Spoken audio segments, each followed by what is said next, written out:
आपण पाहत आहात भारतीय जनमत, आपला चॅनल। नमस्कार, मी मानसी धामणसकर। आपण पाहत आहात भारतीय जनमत न्यूज। नजर टाकूया त्याच्या ठळक घडामोडींवर। मुख्यमंत्री एकनाथ शिंदे यांनी दिल्लीतील मराठी साहित्य संमेलनाच्या उद्घाटनात महत्त्वाची घोषणा केली।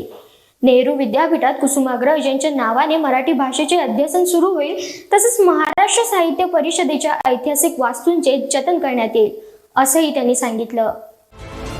मुख्यमंत्री एकनाथ शिंदे यांनी दिल्लीतील 98व्या अखिल भारतीय मराठी साहित्य संमेलनाच्या कार्यक्रमात मोठी घोषणा केली। नेहरू विद्यापीठात थोर साहित्यिक कुसुमाग्रज यांच्या नावाने मराठी भाषेचे अध्यासन सुरू करण्यात येईल, तसेच महाराष्ट्र साहित्य परिषदेच्या ऐतिहासिक वास्तूचे जतन करण्यासाठी आवश्यक सहकार्य करण्यात येईल। मुख्यमंत्री शिंदे यांनी सर्वांना दिल्लीतील साहित्य संमेलन यशस्वी करण्याचे आवाहन केले। या संमेलनाला 70 वर्षांनी दिल्लीमध्ये होणारे ऐतिहासिक महत्त्व असून जगभरातील 12 कोटी मराठी नागरिकांचे एकत्रीकरण हे एक अभिमानाचे पर्व आहे, असं त्यांनी स्पष्ट केलं। केंद्र स्तरावर मराठी भाषेला अभिजात दर्जा मिळवण्यासाठी प्रयत्न सुरू आहेत आणि मुंबईत मराठी भाषा भवन उभारण्यात येत आहे, असंही त्यांनी नमूद केलं। कार्यक्रमात विधान परिषदेच्या उपसभापती डॉक्टर नीलम गोरे, पुणे महानगरपालिका आयुक्त डॉक्टर राजेंद्र भोसले, साहित्य महामंडळाच्या अध्यक्ष उषा तांबे आणि सरहद संस्थेचे संजय निहार उपस्थित होते।